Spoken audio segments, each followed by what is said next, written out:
우리 신년 감사 예배 마지막입니다. 마지막 6탄, 마지막 두 번째 시간입니다. 로마서 8장 31절에서 39절까지 세상이 기대하고 있는 하나님의 아들들이라고 하는 거, 로마서 8장 31절에서 39절까지 우리 같이 봉독하도록 하겠습니다. 그런즉 이 일에 대하여 우리가 무슨 말 하리요? 만일 하나님이 우리를 위하시면 누가 우리를 대적하리요? 자기 아들을 아끼지 아니하시고 우리 모든 사람을 위하여 내어주시니가 어찌 그 아들과 함께 모든 것을 우리에게 은사로 주지 아니하시겠느냐? 누가 능히 하나님의 택하신 자들을 송사하리요? 의롭다 하시는 이는 하나님이시니 누가 정죄하리요? 죽으실 뿐 아니라 다시 살아나신 이는 그리스도 예수시니 그는 하나님 우편에 계신 자요 우리를 위하여 간구하시는 자시니라. 누가 우리를 그리스도의 사랑에서 끊으리요? 환난이나 곤고나 핍박이나 기근이나 적신이나 위험이나 칼이랴. 기록된 바 우리가 종일 주를 위하여 죽임을 당케 되며 도살할 양같이 여김을 받았나이다 함과 같으니라. 그러나 이 모든 일이 우리를 사랑하시는 이로 말미암아 우리가 넉넉히 이기느니라. 내가 확신하노니 사망이나 생명이나 천사들이나 권세자들이나 현재 일이나 장래 일이나 능력이나 높음이나 깊음이나 다른 아무 피조물이라도 우리를 우리 주 예수 그리스도 안에 있는 하나님의 사랑에서 끊을 수 없으리라. 아멘. 자, 오늘 우리는 신년 감사 예배 창세원의 비밀 마지막 6번째 시간에 마지막 두 번째 시간입니다. 그래서 우리가 4번째 시간에는 하나님의 아들들이 누구냐 뭐 그런 내용이었고요. 그 다음에 5번째 시간에는 5탄에서는 세상은 하나님의 아들들을 기대하며 기다리고 있다라고 그런 말씀을 했고요. 이제 마지막 6번째 시간에는 그 아들들은 하나님의 아들들이라는 자들은 어떻게 세상을 살아갈까? 세상의 어떠한 생태, 삶의 모습이죠. 생태로 살아가느냐라고 하는 거. 이 시간 로마서 8장 31절에서 39절까지 내용 안에서 마지막 시간을 한번 살펴보도록 하겠습니다. 자, 지난 시간에 우리가 오전 시간에 로마서 8장 1절에서 11절까지 했죠. 그리고 그 이후부터 오늘 28절 전까지 오늘 31절이니까 30절까지인데 제가 지금 좀 고쳤었는데 30절 전까지는 곧 로마서 8장 12절부터 30절까지는 하나님의 아들들로 성장하는 과정에서 있을 일들을 다시 말이죠.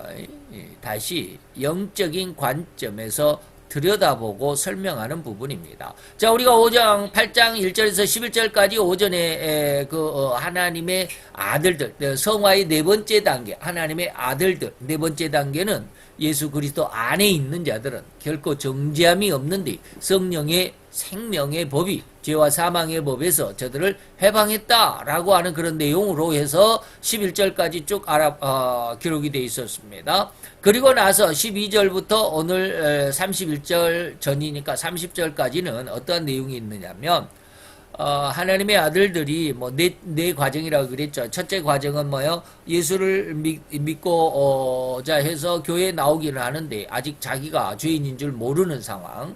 그래서 죄가 죽어있는 죄사, 그리고 내 자신만이 살아있는 아생 해서 죄사 아생이다.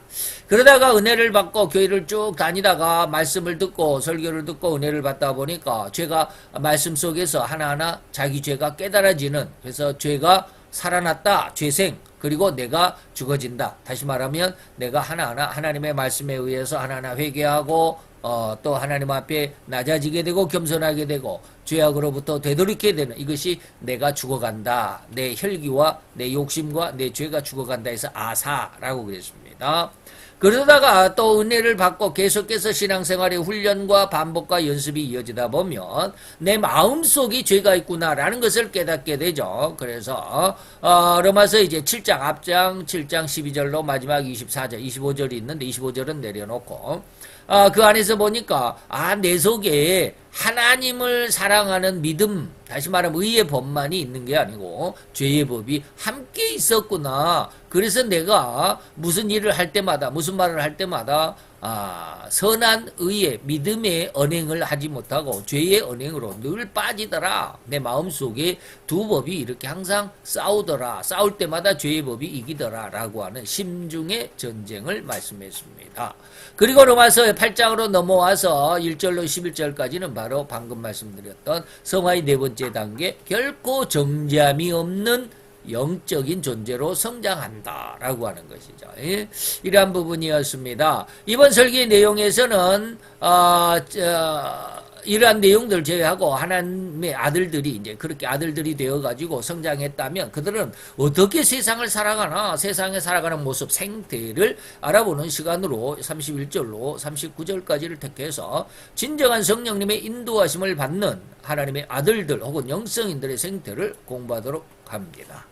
자, 우리는 지난 시간에 잠시 하나님의 아들들이 이 세상을 살아가는 생태를 아주 조금 제목같이 터치를 받았습니다. 하나님의 아들들은 절대로 하나님을 생각할 시간적인 여유를 갖는다라기보다는 그들의 삶 자체가 하나님을 위해서 기도하고 하나님 앞에 헌신하고 신앙의 훈련을 받고 영적인 또 뭐 훈련을 받고 막 그러한 과정이 아니라 이미 그런 과정은 다 지났으니까 이제는 그 삶 자체가 이미 하나님의 의도로 성숙해 있는 자들입니다. 라고 하는 것이죠. 곧 이런 하나님의 아들들은 절대로 그들의 생각이나 말과 그들의 행동이 오로지 성령님의 인도함을 받은 자들이다가 보니까 절대로 하나님의 의도를 알고 있고 또 그대로 행하는 자들이라고 해야만 한단 말입니다. 말만 하는 것이 아니고 그대로 행동하는 자들이라고 해야 합니다. 이들에게는 결코 허리만큼의 죄를 생각한다거나 죄에 곁눈질하는 성향 자체가 없어진 지 오래전의 일일 뿐입니다. 라고 하는 것이죠.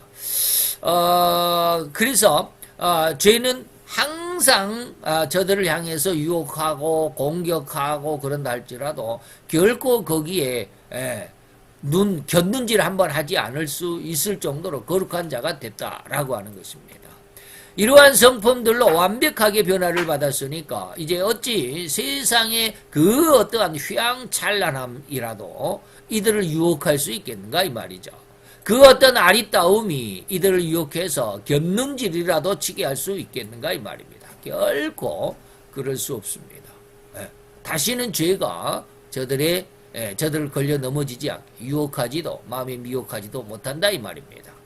그래서 이들은 비록 이들의 육신은 이 세상에 살아가지만 그리고 세상에서 호흡하고 물을 마시고 밥을 먹는 일상을 수행한다고 할지라도 이들은 그러한 세상의 그 어떠한 것들 곧 마귀의 두 번째 유혹인 높은 성전 꼭대기에서 뛰어내리는 명성, 자기 능력을 드러내는 것 혹은 그런 능력일지라도 더 나아가 세 번째 유혹인 지금 뭡니까? 첫 번째는 어디 갔습니까? 여기 있죠. 물을 먹고 마시고 밥을 먹는 일상. 돌이 떡이 되게 하라는 이 첫 번째 유혹에서도 결코 흔들리지 않고 두 번째 유혹. 세 번째는 천하 만국의 모든 군세와 영광이 곁눈질을 하도록 하겠는가? 이런 말이죠. 가장 귀하고 가장 아름다운 하나님의 나라의 모든 아름다움을 상속받은 상황인데 이보다 더 좋은 것이 이 세상에 허리만큼이라도 존재할 수 있겠는가? 이 말이죠. 있다면 곁눈질이라도 하겠는데 결코 이러한 것들을 세상에서는 찾아볼 수조차 없습니다. 하늘을 이미 경험을 하고 하늘을 알게 되고 하늘을 깨닫게 되니까 세상의 것이 제 아무리 아름답고 제 아무리 휘황찬란하고 이쁘다 할지라도 그런데 곁눈질을 조차 안 되더라 이 말입니다. 무슨 말이냐면 여러분들도 이해할 수 있을 겁니다. 돈이 없는 사람들은 먹는 것 하나에도 굉장히 힘들죠. 저도 처음에는 시장에 가서 10,000원어치 시장 보러 그때는 물론 옛날이라 할지라도 벌써 한 40년 전이라 할지라도 그때는 우리 물가 지수가 얼마나 됐는지 몰라요. 그때 저희들이 월세가 그때 13만 원이었는가 해요. 지금은 한 40만 원 정도 돼. 한 4배 정도 올랐다 그럴지라도 4배가 맞을런지 모르겠지만 그때 당시에 만원, 시장에 가서 만원어치 시장을 본다고 해도 굉장히 힘들었습니다. 예. 근데 요즘은 어때요? 요즘은 이제, 물론 저 자신도 좀 그렇지만, 조금은 이제 생활이 조금 그래도 월급을 받고 있으니까, 밖에 나가서 일한다 할지라도 월급을 받고 있으니까, 그나마 좀 나아요. 예. 예전에는 솔직히 말해서, 삼겹살 한 건 사먹는 게 무서웠죠. 돈이 없으니까. 삼겹살 요즘에는 이제 뭐 한 9,000원, 만원 정도 하는데, 옛날에는 뭐 한 3,000원 했죠. 예. 그래도 그걸 못 사 먹어요. 근데 요즘에는 그냥 사 먹을 수 있잖아요. 이게 무슨 말이냐면, 내가 돈이 많으면 그렇게 세상에 조그마한 것을 견눈질하지 않는다 이 말입니다. 옛날에는 그 조그만 것까지 그냥 아둥바둥 했는데 이제는 그러지 않아도 된다. 무슨 말인지 이해가 되죠? 이게 바로 그런 겁니다. 우리가 신앙이 완전히 성숙해져 버리면 하나님을 알고 하나님을 만났고 하나님을 알게 되면 하나님이 얼마나 귀한 것을 알게 되죠. 그러다 보니까 세상의 것들이 아무리 아름답고 예전에는 하나님을 만나기 전에는 세상 이것이 제일 좋은 거야 라고 그걸 그냥 얻으려고 난리 버거지를 피웠는데 이제는 아무런 감흥조차 없다 이 말이에요. 그래서 결코 세상의 마음이나 미련조차 둘 수가 없는 그러한 성품이고 그러한 성향으로 성장했다 이 말입니다. 오늘 제시해드린 이 본문의 말씀이 다 그렇게 하나님의 아들들이 그런 마음으로 이 세상을 살아가는 이런 습성을 설명하고 있습니다. 그래서 이제 31절부터 9절 9절을 조금씩 짤막짤막하게 강의 시간은 아니지만 거기에 대해서 내용을 조금씩만 설명하고 넘어가겠습니다. 그냥 설명을 해도 되는데 설명 안 하고 지나가도 되는데 그렇게 하다 보니까 원고가 너무 짧아서 한 10분 20분이면 끝날 것 같아서 조금씩 이렇게 설명을 붙여봤습니다. 31절부터 39절까지 한번 보겠습니다. 누가 우리를 대적하리요? 라고 그랬습니다. 우리가 무슨 말 하겠느냐? 하나님이 우리를 위하시고 나를 지켜주시니까 누가 우리를 대적해서 우리를 고통스럽게 하겠느냐 이 말이에요. 이 말을 절대 오해해서는 안 됩니다. 즉 절대로 하나님의 아들들에게는 세상이나 마귀가 대적조차 할 수 없다는 그런 의미가 아니죠. 마귀는 예수님에게도 대적하고 유혹의 손길을 뻗쳤는데 어찌 인간들이 제 아무리 거룩해졌고 그렇게 청결해졌다고 할지라도 대적할 수 없겠는가 이 말이죠. 그러지 않죠. 절대로 마귀는 그렇게 생각한다면 절대로 마귀를 잘못 알고 있음을 잘 이해하시고 절대로 정확하고 올바른 신앙의 중심을 성경에서 찾을 수 있기를 축원해 드립니다. 이제 이 구절은 죄인이었던 자를 부르셔서 하나님이 의롭게 하셨을 뿐 아니라 또한 의롭다 하신 이를 또한 영화롭게도 하셨다. 영화롭다라는 것은 바로 이제 여러분들이 지금 말씀드린 하나님의 아들들이 됐다. 성화가 됐다 이런 뜻입니다. 근데 물론 이 영화는 우리가 교리적으로는 천국에 들어가야 영화다라고 이렇게 말하는데 제가 지금 말하는 것은 성화를 의미하면서 영화 안으로 지금 그 말씀을 이끌어가고 있습니다. 진정한 하나님의 아들들로 삼으셨다면 과연 피조 세계 그 어디에서 그 어느 누가 그 하나님의 아들들을 대적해서 꼬꾸라뜨릴 수 있겠는가?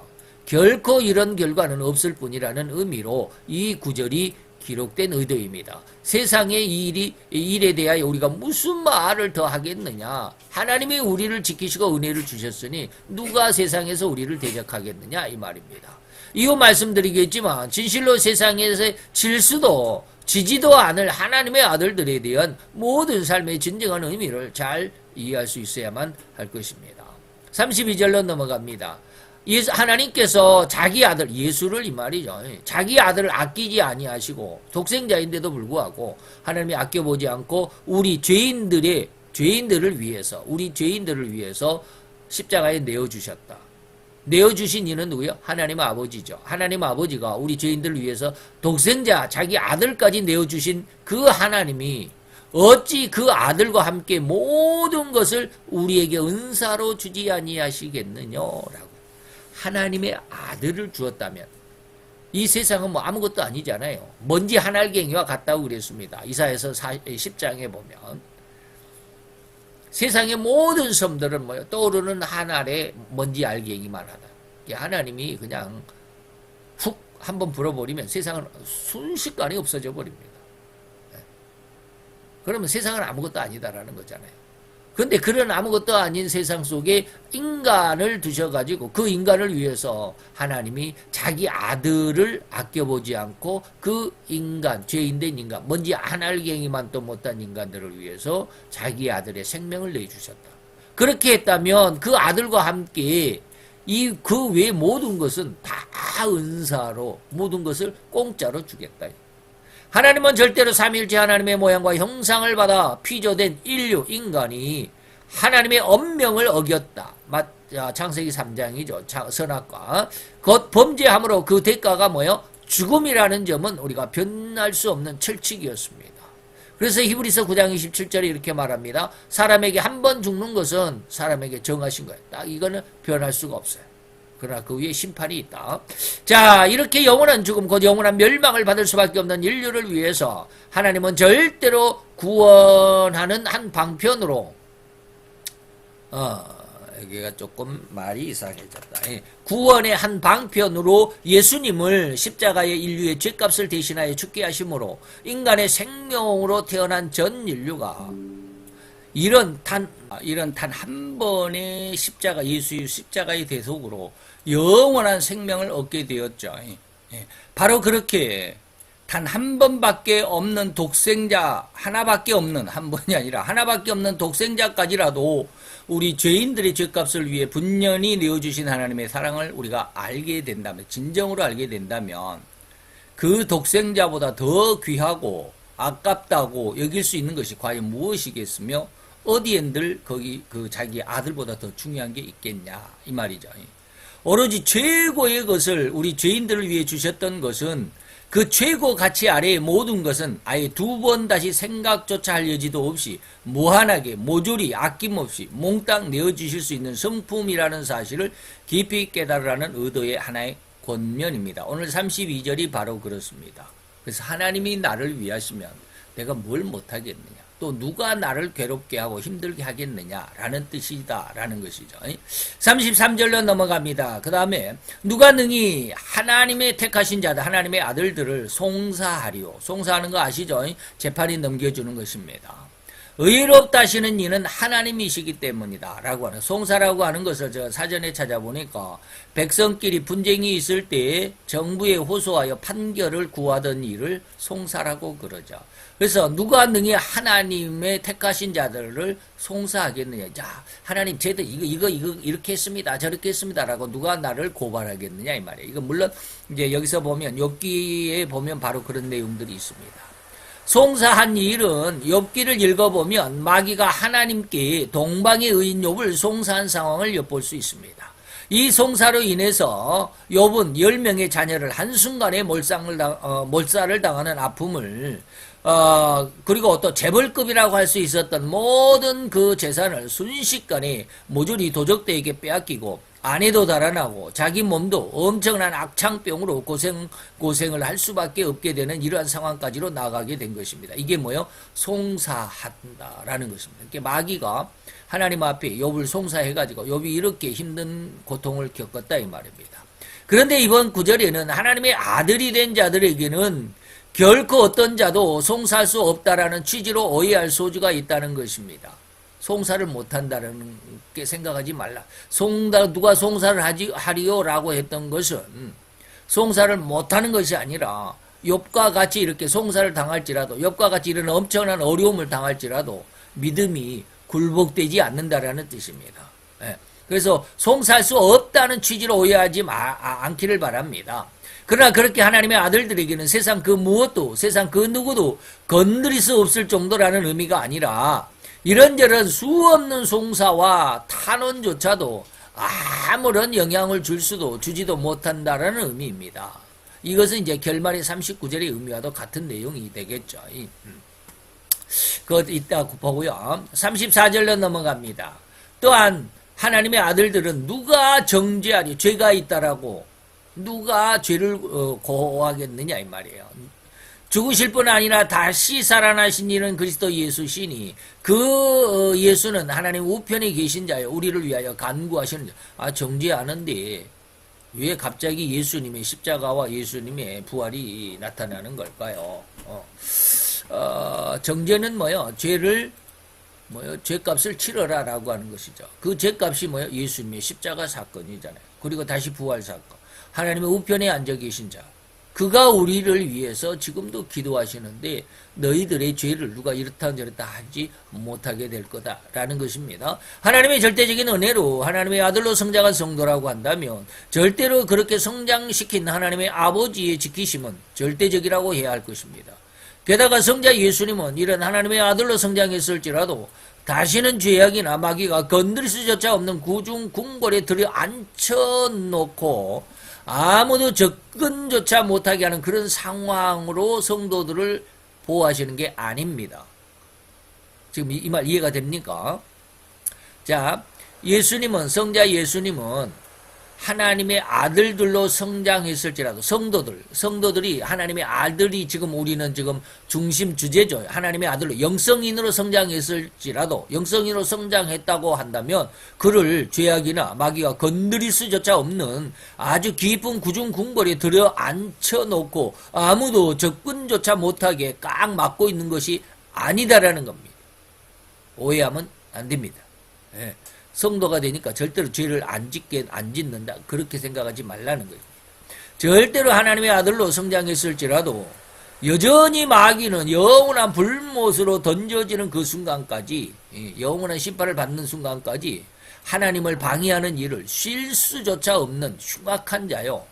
그러한 성품이기 때문에 성도가 최종적으로 하나님의 아들로 성장했을지라도 마귀는 절대로 한시도 쉬지 않고 각양각가지 유혹이나 방해나 장애물을 성도들에게 투척합니다. 이때 비록 하나님의 아들로 성장했을지라도 예수님은 이들을 위해서, 성도들을 위해서 더욱이는 이들의 신앙이 절대로 흔들리거나 좌나 우로 치우치지 않도록 하기 위해서 하나님의 우편 보좌에서 쉬지 않고 우리를 위해 기도해 주신다라는 뜻입니다. 그러니까 하나님의 아들 영성인이 됐다고 해서 세상을 이제 완전히 배 튕기면서 그냥 내 멋대로 사는 게 아니더라 이 말입니다. 세상이 엄청 더 어려운 삶을 살게 될 겁니다. 그러나 그 어려운 삶의 어려움에 굴복하지 않게 된다 이런 뜻입니다. 앞부분에서는 성령님조차도 우리 성도들이 하나님의 아들로 성장하기 위한 과정마다 탄식함으로, 그러니까 우리가 지금 31절부터 봤는데 26절, 27절에 보니까 성도들도 성령도 우리 성도들의 연약함을 위하여 도우신다. 이게 훈련 과정에 있을 때인 말이에요. 성령이 말할 수 없는 탄식으로 우리 성도들이 신앙이 성장하기를 위해서 친히 우리를 위해서 기도하고 간구해 주고 있다. 그래서 성령이 성도들에게 하나님의 뜻대로 하나님의 아들로 온전한 영성인으로 성장하도록 그렇게 옆에서 우리를 대신해서 하나님 앞에 기도해 주신다라는 것입니다. 그러니까 하나님의 아들들이 됐다고 해서 당장에 이제는 죄를 지어도 상관없다가 아니죠. 좀 곤란한 문제들입니다. 자, 35절로 넘어갑니다. 계속해서 이렇게 또 자신있게 말합니다. 누가 하나님의 아들 영성인을 그리스도의 사랑에서 끊어낼 수 있겠냐, 유혹해서 넘어지게 할 수 있겠냐 하면서 환난, 공고, 핍박, 기근, 적신, 위험, 칼. 자, 이런 내용들 설명을 안 하고 그냥 넘어가려고 했는데 아까 말씀드렸듯이 원고가 너무 짧아서 이것을 간단하게 설명만 드립니다. 누가 우리를 그리스도의 사랑에서 끊으리오 라고 하는 뜻. 하나님의 아들이 된 자들은 아예 세상에 그 어떤 휘황찬란함이나 권세나 명예조차도 유혹할 수 없다고 하였다라는 사실과 반대의 의미로 세상과 마귀의 그 어떤 공격이나 방해나 장애조차도 결코 하나님의 아들들을 다시는 죄로 유혹할 수조차 없고 그 어떤 방해조차도 장애조차도 그리스도의 사랑의 손으로 부여잡힌 자들을 떼어낼 수가 없다라는 그런 의미. 무슨 말인지 이해가 됐을 줄로 믿습니다. 그리스도의 사랑에서 성도들은 끊어낼 수가 없다. 타락해 할 수가 없다. 이런 뜻입니다. 환난이라고 하는 것은 뭐예요? 하나님의 아들들에게는 이제 더는 이 세상에 그 어떠한 것도 환난이 될 수가 없습니다. 오직 환난이라는 말은 세상과 마귀의 선악기에 떨어져 있을 때, 다시 말하면 우리가 하나님의 아들로 영성인으로 완전히 성장하지 못했을 때, 세상에 살아갈 때, 세상 속에 이런저런 욕심과 야망이 있을 때, 그때 그런 기간 동안에나 이 환난이라는 말이 적용되지. 그 모든 것을 다 신앙이 통과하고 나서 하나님의 아들들이 됐다, 성화가 됐다라고 했을 때는 결코 이런 환란이 더 이상은 뭐요? 환란이 될 수가 없다 이런 뜻입니다. 예. 어린아이에게는 조그마한 계단도 올라가는 게 어려움이잖아요. 예. 그러니까 이제 뭐 아장아장 이제 막 걸어 다니고 조금 뛰려고 하는 아이들에게 계단조차도 굉장히 어려운 난관이에요. 그러나 다 크면 뭐요? 그 계단은 아무런 어려움이 되지 못하잖아요. 이런 것과 똑같다 이런 뜻입니다. 재산을 몰수한다고 해도 모든 세상에서 사회의 직책을 빼앗겨 백수가 된다고 한들 그 성도에게는 아무도 없는 또 무인절도로 귀향을 보낸다라고 한들 결코 환란이 될 수가 없습니다. 성삼위 하나님께서 늘 함께 계심을 그는 직접 체험을 했고 믿고 있고 또한 그렇게 삶을 살고 있기 때문에 결코 세상에서 왕따를 시킨다 한들 환란이 주어진들 이런 단어조차 그 삶에서는 존재 가치가 없는 삶이 되어버립니다. 이런 삶이 되었으면 좋겠죠. 세상이 흔들리지 않죠. 곤고라고 하는 것은 뭐예요? 가난하다 이런 뜻입니다. 하나님의 아들들에게는 이제 더는 곤란함이 있을 수 없습니다. 곤란함이란 살아가는데 매우 곤란한 어떤 사건이나 요소들을 의미하는 것인데 과연 하나님의 아들들이 세상을 살아가는데 곤란함이니 방해물로 걸림돌로 다가오겠느냐 이 말입니다. 재산을 몰수하여 종이 한 장 매매할 수 없을 정도로 궁핍하게 한들 그 곤고하고 곤란하다는 느낌이나 그런 생각조차 갖지도 않는 그런 사람이 바로 하나님의 아들들, 영성인이 되었다라고 하는 것이죠. 하나님의 아들들에게는 세상의 그 어떠한 것, 그 모든 것이 오직 하나님의 은혜와 축복이라는 느낌과 그렇게 믿음으로 취하여 가며 살아가는 자들인데 어려우면 하나님 감사, 어려워도 하나님 감사. 이것이 하나님의 은혜에 의한 것이다라는 것을 마음이 그냥 그렇게 믿을게요가 아닙니다. 그냥 그렇게 마음 자체가 믿어지는 겁니다. 핍박이라고 하는 것이 뭘까? 하나님의 아들들에게는 이제 더는 핍박이 있을 수가 없습니다. 오히려 하나님의 아들들에게는 순교의 한 기쁨으로 나아갈 수 있는 과정일 뿐입니다. 핍박이 오면 너 예수 믿었기 때문에 이렇게 저렇게 하면 그것이 오히려 더 기쁨이 되더라 이 말입니다. 하나님은 뭘로? 순교의 한 기쁨으로 나아갈 수 있기 때문이다. 이들은 예수님의 말씀이나 하나님의 계명을 지킴으로 인해서 두 가지입니다. 순교는 뭐예요? 하나님의 말씀을 인해서 예수의 말씀을 인해서 하나님의 계명을 예수의 환란에 동참하는 건데 예수의 증거나 예수 증거나 그래야 되는데 조금 예수를 증거함이나 증명 여기서는 지금 증거하고 증명하는 것이나 하나님의 계명, 하나님의 말씀을 지킴으로 그러므로 인해서 당한 세상에 그리고 마귀의 공격과 방해로 인해서 받은 핍박은 오히려 하나님께 영광의 면류관 혹은 생명의 면류관을 받을 근거가 될 수 있기 때문에 오히려 이러한 것들은 이러한 어려운 핍박은 오히려 성도들에게 더 큰 은혜가 되더라 이 말입니다. 그래서 핍박을 핍박으로 여기지 않는다라는 거예요.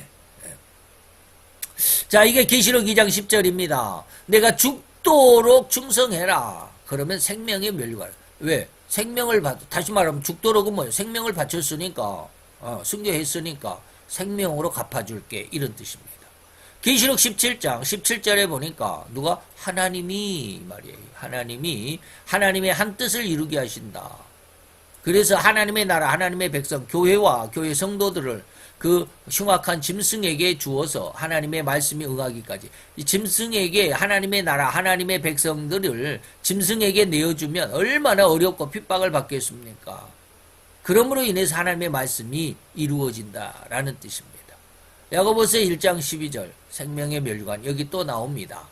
시험을 참는 자는 복이 있다. 이 어려운 모든 시험을 이겨낸 자, 통과한 자, 합격점을 받은 자들에게는 생명의 면류관을 준다라고 하는 것이죠. 그래서 핍박이 하나님의 백성, 하나님의 아들들에게는 더 이상 핍박이 아니라 오히려 기쁨이 되더라 이런 뜻입니다.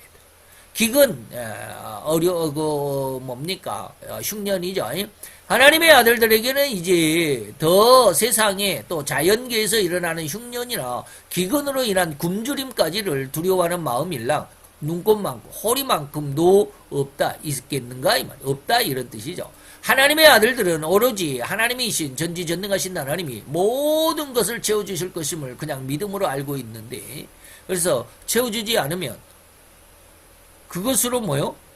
견딜 수 있는 하나님의 은혜를 주신다라는 것을 믿고 있습니다. 이건 이해가 안 되죠. 이해가 잘 안 될 겁니다. 그러나 신앙 안에서 이 하나님의 아들들은 그렇게 믿음으로 이미 그 삶 자체가 그렇게 되어 있습니다. 그래서 세상은 이토록 흉년과 기근으로 먹을 것이 없어서 굶주리며 그래서 죽겠다고 죽음을 두려워하는데 오히려 하나님의 아들들에게는 하나님께서는 무화과와 포도와 감람류로 저들을 기적적으로 먹이실 것이라는 말씀을 믿고 그렇게 살아가는 자들입니다. 그래서 계시록 6장 6절에 보니까 세상의 감람류와 포도주는 해하지 말라. 여기서 네 생물 사이로 나는 이게 세 번째인가요? 세 번째, 그 인을 뗄 때 이런 뜻입니다. 그래서 세 번째 인은 뭡니까? 자연계의 저주입니다. 그래서 얼마나 흉년인지 한 데나리오는 뭐라고요? 건장한 건장한 남자가 하루 일해서 번 품삯이 한 데나리온입니다. 요즘으로 말하면 10만 원에서 15만 원. 요즘에 한 15만 원, 13만 원에서 15만 원 한다고 그래요. 그래서 작게 주는 데는 10만 원. 15만 원 주죠. 하루에 일당이 15만 원. 15만 원 갖고 가가지고 포도주, 뭡니까? 보리석 대를 산다. 하루 일해가지고 보리석 대. 그러면 하루 5명의 식구 5인 가족은 보리석 대 가지고 하루를 먹고 살기 힘듭니다. 그렇지만 감람류와 포도주는 해하지 말라 그대로 두어라라고 하는 것은 하나님의 아들들에게 대한 하나님의 아주 극별한 돌보심, 보호하심의 의미가 이것입니다. 또는 독수리를 보내서 그 날개에 태워서 광야에 예비한 곳으로 인도하실 것이라고 믿고 있습니다. 이게 계시록 12장 13, 14절입니다. 그 여자가 큰 독수리의 두 날개를 받아서 광야에 하나님이 예비한 곳, 자기 곳으로 날아가 거기서 뱀의 낯을 피하여 한때와 두때와 반때 3년 반을 지켜 보호하심을 양육받는다라는 것입니다. 적신이란 말은 뭐예요? 옷을 안 입으면 빨가숭이죠. 하나님의 아들들에게는 이제는 더는 아무것도 걸치지 않아도 거칠 것도 없는 완전한 전라의 몸이 될지라도 완전히 입을 것이 옷도 없는 그런 거지꼬레기가 됐다 할지라도 그에게는 아무런 부끄러움이나 부족함을 느낄 수조차 없을 뿐입니다. 그저 호흡하는 숨만, 호흡이 있는 것만이라도 하나님 앞에 감사하고 즐거워하는 삶을 살아가는데 더 이상 무엇이 필요하겠으며 더 이상 무엇을 추구하고자 얻고자 이루고자 안다라는 마음일랑 호리만큼도 없다 이 말이죠. 그래서 우리가 좀 더 좋은 옷을 입고자 좀 더 좋은 차를 타보고 싶고 하는 그런 욕심들, 이것은 적신이라고 말할 수 없어요. 그런 욕심입니다. 욕심. 그래서 제가 아침에 그런 말을 그런 어떤 나에게도 그런 욕망이 있다라고 말씀드리면서 내용은 말씀하지 않았는데 요즘에 제 마음을 끄는 차가 한 대 있어요. 차가 한 대 있어요. 아주 보기에 너무 이뻐요. 근데 그거 뭐 별로 물론 중고로 산다면 비싸지 않게 살 수 있어요. 지금 그러나 내 지금 현실로는 살 수 없지만 아주 싼 차가 있어요. 그걸 한번 사보고 싶다 하는데 뭐 지금 뭐 내 있는 차가 팔려야 말이지. 좌우지간 그래요. 그런 건 뭐요? 이런 것은 무엇을 얻고자 추구하고자 뭐 이루고자 안다라는 이런 마음이 하나님의 아들들 영성인들에게는 이런 게 없어요. 무슨 말인지 이해가 돼야 됩니다. 위험이 있냐 이 말이죠. 하나님의 아들들에게는 이제는 더는 위험이 있을 수가 없습니다. 이젠 하나님의 은혜를 알기 이전에는 세상에 살아가는 모든 순간과 그 삶 자체가 위험했고 위기에 위태로울 뿐이었었는데 그죠? 우리의 삶 자체가 지금 위기고 위태롭고 정말로 힘든 그런 역경의 삶입니다. 다시 말하면 직장에서 잘리는 이른바 명태족이라는 엄청난 스트레스가 자기 스스로 목숨까지 내려놓을 수밖에 없을 정도였다면 이제 하나님의 아들들에게는 전혀 세상의 죽음의 공포나 고통이 그리고 그 외에 죽음보다도 더한 것이 어디 있겠냐 이 말이죠.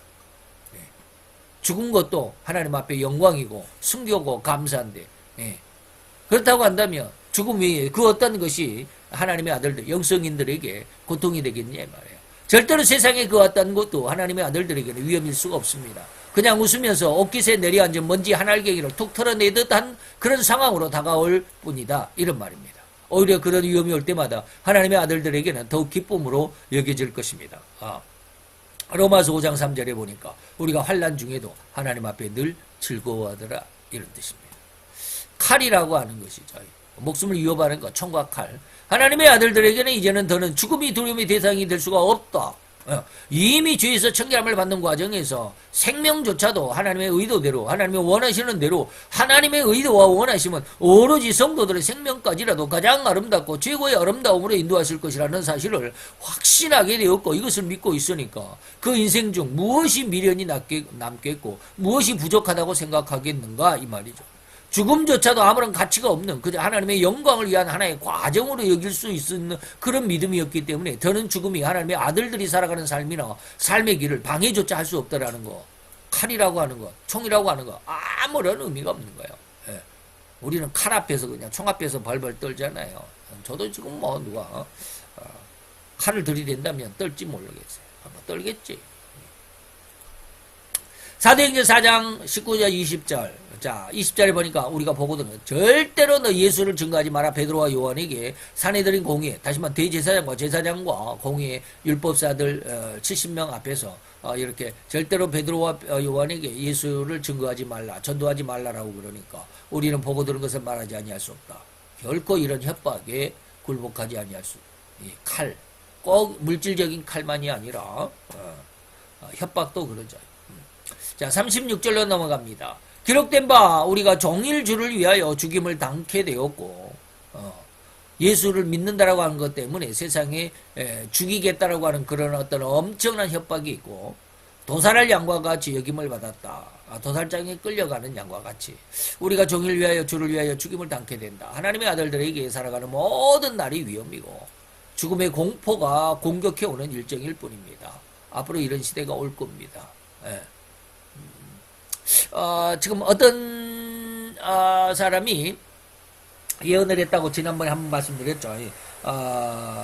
지금 그 형제의 싸움이 있다. 형하고 동생하고 싸우는데 형이 아주 처참하게 동생에게 질 것이다라는 예언이 있었다고 그랬는데 그 동생과 형의 싸움이 바로 러시아와 우크라이나 전쟁이다 라고 그랬는데 지금 가만히 보니까 우크라이나가 지금 러시아를 완전히 그냥 망하게 할 수 없는 정도 오히려 전세가 역전되고 북한에서 뭐 100만 발의 포탄이 이번에 김정은이하고 푸틴하고 협정을 이렇게 협의를 가져가지고 100만 발을 가지고 가가지고 엄청 쏴대니까 러시아가 북한의 김정은이의 포탄을 가지고 가가지고 같은 공산권이기 때문에 대포 이 구경이라고 그러죠. 이 구경이 같아요. 북한의 포들이 러시아에서 가지고 와가지고 그 포탄을 만들었기 때문에 다 똑같아요. 그러니까 그냥 막 갖다가 쏴대니까 예전에는 이제 포탄이 없어가지고 우크라이나가 그냥 막 서방에서 지원을 해줘가지고 엄청나게 밀어붙였는데 서방에서 이 지원이 조금 뜸한 사이에 이번에 푸틴이 김정은이한테 100만 발의 포탄을 사가게 됐죠. 그러므로 인해서 엄청난 기술을 이전을 했다고 그런 지금 뉴스가 있어요. 예전에 이거 100만 발 포탄을 주기 전에 북한이 로켓을 2번이나 발사하다가 실패를 했죠. 2번이나 발사를 했는데 올라가다가 떨어져가지고 우리나라가 해군들이 가가지고 서해 바다에 떨어진 그 북한의 로켓을 끌어올렸죠. 1차 때 그랬어요. 2차 때는 그거는 발견을 못했지만 좌우지간 올라가다가 터져가지고 실패를 했습니다. 그런데 3차는 지금 한 달도 안 됐을 겁니다. 한 달도 안 된 요즘에 10월 달인가요? 지금 1월 달이니까 그럼 10월 달 한 3개월 전인가요? 아니 그 정도는 아닌데 아주 요 근래에 3차 발사를 해가지고 성공을 했습니다. 성공을 해갖고 지금 우주 궤도에 지금 돌아다니고 있습니다. 저 북한의 인공위성이 돌아다니고 있습니다. 그래가지고 얼마나 김정은이가 큰 소리 치는지, 야 우리가 이 인공위성으로 미국 너네들 이렇게 다 쳐다보고 있어. 한국 너네들 꼼짝마. 우리가 다 이렇게 다 사진 찍어가지고 청와대 여의도 용산 그 대통령실이 어디가 있고 뭐 군산 비행기 기지가 어떻고 우리가 다 지금 들여다보고 있어. 너네들 다 죽었어. 우리말 요즘으로 말하면 너네들 다 죽었어. 오고 지금 요즘에 난리법석이죠. 그러니까 미국에서 너무 뿔이 나가지고 화가 나가지고 야 우리 인공위성 발사해갖고 니네 인공위성 이렇게 옆에서 이렇게 살짝만 건드려도 이렇게 날아가 버려. 이거 저 위에 상공에서는 어떻게 해요? 살짝만 건드려도 엄청난 속도로 다니기 때문에 이게 엉뚱한 대로 그냥 팍팍 없어져 버리거든요. 그러니까 미국에서 인공위성을 발사해가지고 살짝 꼬랑지 건드린다? 뭐 이렇게 해가지고 또 막 난리 나고 그랬어요. 좌우지간 그러죠. 무슨 말을 하려다가 그랬느냐면 바로 이런 것이죠. 자, 하나님의 아들들에게는 살아가는 모든 날들이 위험이고 죽음의 공포가 공격해오는 그런 일정, 그런 삶입니다. 앞으로 그런 시대가 옵니다. 그런 이야기 하려다가 러시아와 우크라이나 이야기 하려다가 엉뚱하게 북한까지 넘어가 버렸네. 그래서 북한이 그렇게 이제 로켓 발사도 성공하고 요즘에 뭡니까 지금 4번 그 미사일을 발사했죠. 순항 미사일이라고 하는 거. 그 중에 세 번째가 아주 위험하다고 그래요. 세 번째가 핵탄두를 실을 미사일인데 그것까지 발사해서 성공했다라고 이렇게 지금 그러는데 좌우지간 그런 기술을 러시아에 100만 발의 포탄을 주고 그런 기술을 들여왔다라고 이렇게 보고 있습니다.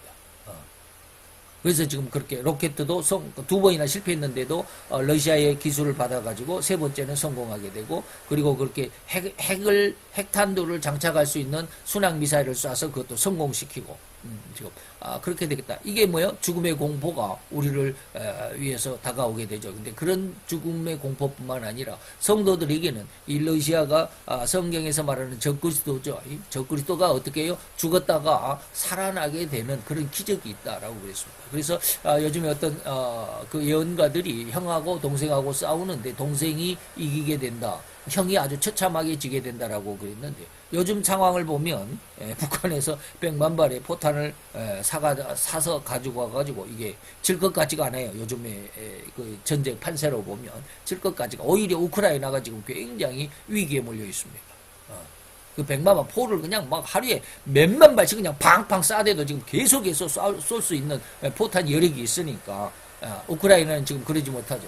서방에서 겨우 줘봐야 10만 발, 100만 발하고 10만 발하고 어떻게 차이가 있습니까? 차이도 안 나죠.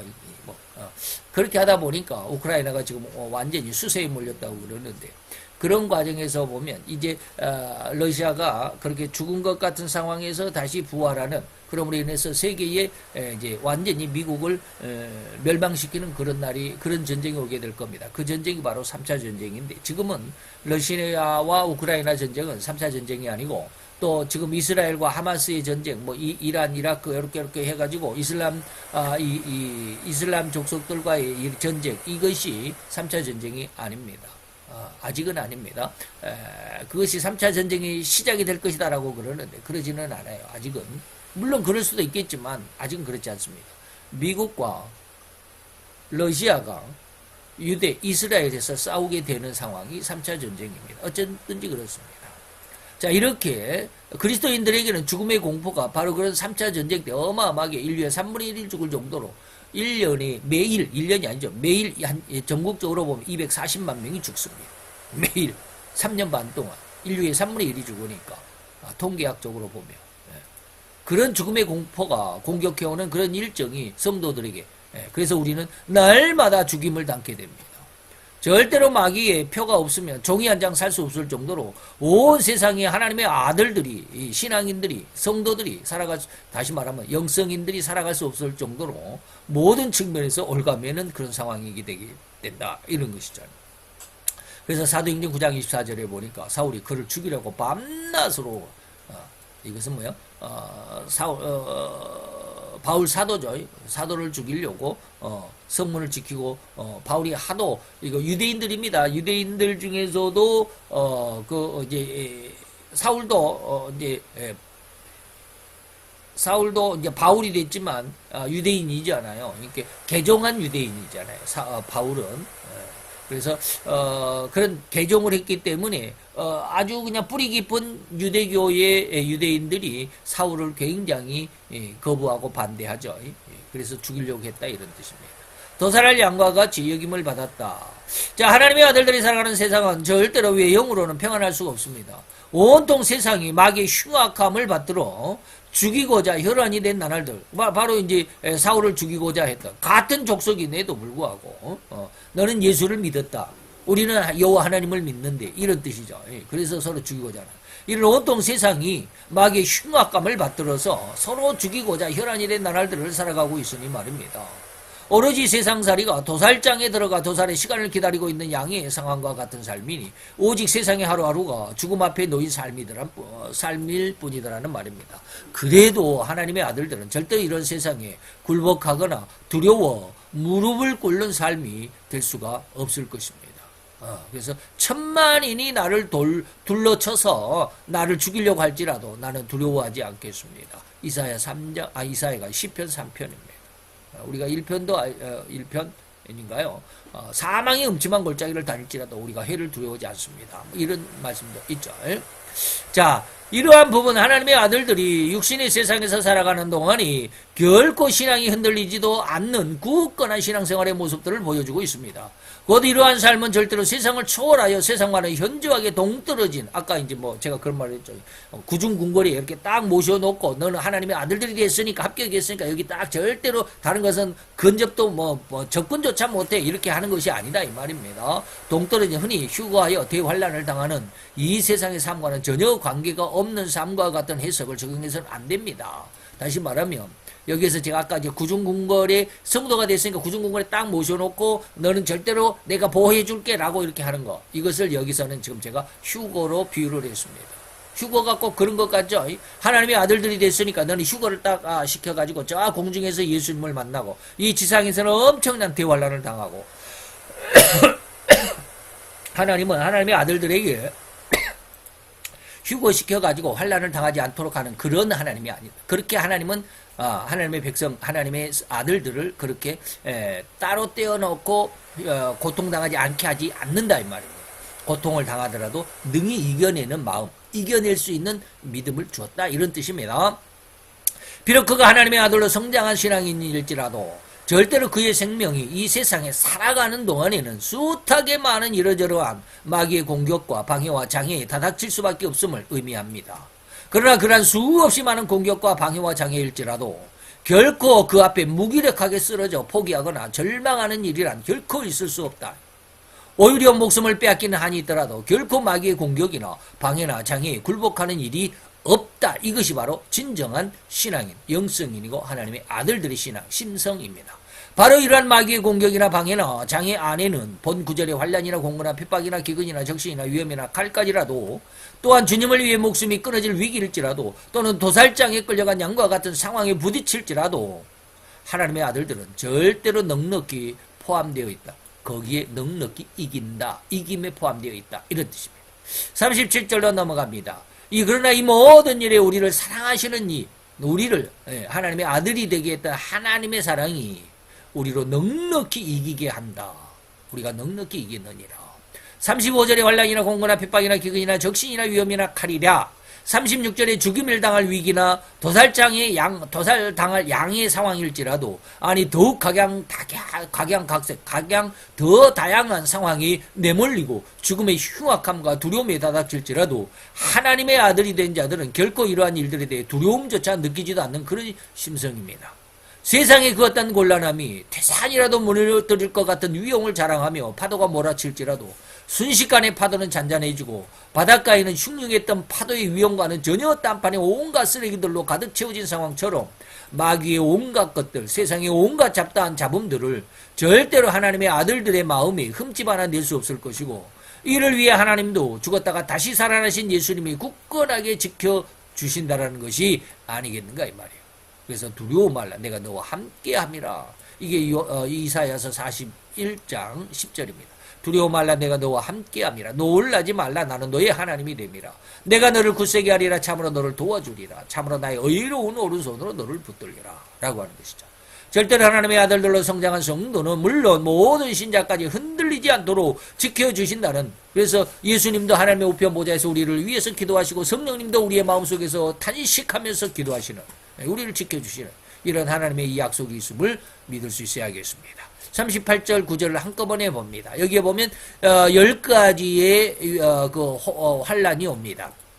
사망이나 생명이나 천사들이나 권세자들이나 현재의 일이나 장래일이나 능력이나 높음이나 기품이나 다른 아무 피조물, 그러니까 10가지 이상이죠. 이곳에서 10가지 이상 세상의 마귀의 각가지 공격과 장애와 방해가 있을지라도 절대로 이러한 흉악한 일들이 아니 그 이상의 각양의 흉악한 일들이 공격해 올지라도 결코 하나님의 아들들이 가지고 있는 신앙의 중심을 흔들어 매몰시킬 수가 없다라는 것이죠. 곧 이렇듯 신자가 죄인이었던 상황, 그 상태에서 하나님의 은혜로 부르심으로부터 부르심을 받고 하나님의 아들이 되기까지 완전하고 가장 아름다운 신앙을 인도해 주시고 보호해 주셨기 때문에 성도는 절대로 하나님의 그 은혜 또 전능하신 하나님의 보호하심으로 인해서 절대로 망할 수 없다는 확신을 가지고 사는 존재들이라고 할 수 있습니다. 반대로 하나님 편에서도 이제 하나님의 아들이 된 성도를 하나님은 절대로 그 어느 하나라도 잃어버린 바 될 수도 잃어버리지도 않을 것임은 하나님의 강력하게 주관하심을 선언하셨던 내용입니다. 이러한 내용이 진실로 하나님의 아들들, 곧 영성인들이 세상을 살아가는 삶의 외형적인 혹은 실제 삶의 중심이라고 하겠습니다. 아멘. 네, 지금까지 말씀드린 게 하나님의 아들들은 세상에 어떻게 살아가느냐라고 하는 것이죠. 말이 많았고 길었지만 절대로 세상에 마음이 흔들리거나 마음에 세상에 미련을 두거나 유혹받지 않고 하나님의 영광 안에 살아간다라는 것이었습니다. 이러한 것들을 오늘 여러 가지 다양하게 이런저러한 말로 하나님의 아들들이 세상을 어떻게 살아가는지를 말씀해 주었다라고 말할 수 있겠습니다. 기도합시다. 할렐루야. 주님, 오늘도 여호와의 유쾌한 사랑과 은혜와 은총을 주께 감사를 드리나이다. 오늘 로마서 8장의 마지막 부분의 말씀 속에서 우리 하나님의 아들들이 어떻게 세상을 대하며 어떻게 세상에 대하여 살아가는지 그 습성, 그 심령 상태, 신앙의 모습을 살펴보았나이다. 아버지, 우리도 이와 같은 은혜가 있게 되기를 원합니다. 이와 같은 하나님의 아들들, 영성인의 아버지의 그러한 과정까지, 그러한 단계까지 잘 성장해 갈 수 있게 되기를 원합니다. 하루하루 시간 매 시간마다 하나님의 은혜의 말씀 속에서 우리로 우리의 신앙의 중심을 잡게 하시고 아버지의 가장 굳건한 결코 흔들리지도 결코 아버지며 뽑아질 수도 없는 굳건한 신앙의 뿌리로 삼아갈 수 있도록 주님 역사해 주옵소서. 아버지의 말씀을 듣고 아버지의 절대로 순종하는 자들은 아버지의 바람이 불고 비가 내리고 창수가 난다 할지라도 결코 무너지지도 흔들리지도 아버지의 않는다라고 하였사오니 이 귀한 신앙의 아름다운 건축물들로 하나님의 아름다운 교회들로 잘 성장할 수 있는 심성들로 주님 삼아 역사해 주옵소서. 말씀에 감사를 드리고 예수 그리스도의 이름으로 기도하였사옵나이다. 아멘.